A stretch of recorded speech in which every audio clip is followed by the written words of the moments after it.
So in my last video, I talked about the difference between our conscious mind, which is our awareness, and our subconscious mind, which is like our early memories, our core beliefs, our feelings.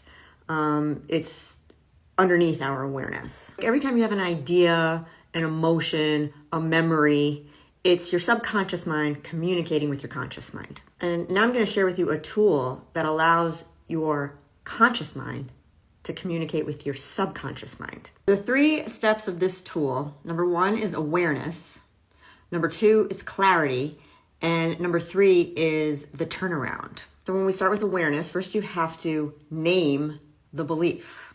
Example would be, I need alcohol to relax. That's my belief. That's all you need for awareness, just to state the belief. Then the second piece is clarity. So you look back at that belief, I need alcohol to relax, and you ask yourself, where did that belief come from?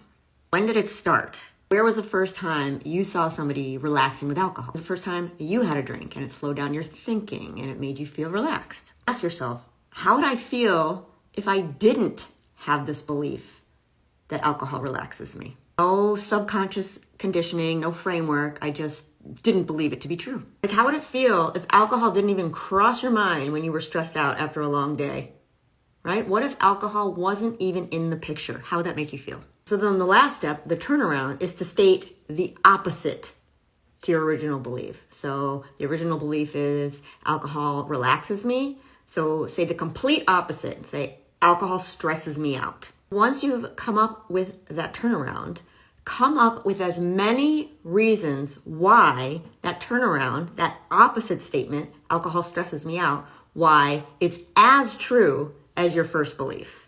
So how could alcohol stresses me out be true? Well, I know I'm going to get a hangover, or I know I've broken another promise to myself, or whatever. You can come up with as many as you can think of. And then the final step is to ask yourself, after you've gone through the awareness, the clarity, the turnaround, is this original belief still true for me? Now, you don't want to force yourself to try and believe something that you don't actually think is true. But the more you do this, the more you question your subconscious beliefs, your absolute beliefs that alcohol relaxes me or whatever else alcohol does for you, the more you'll start to find that the opposite actually might be true. So start practicing that tool and follow for more.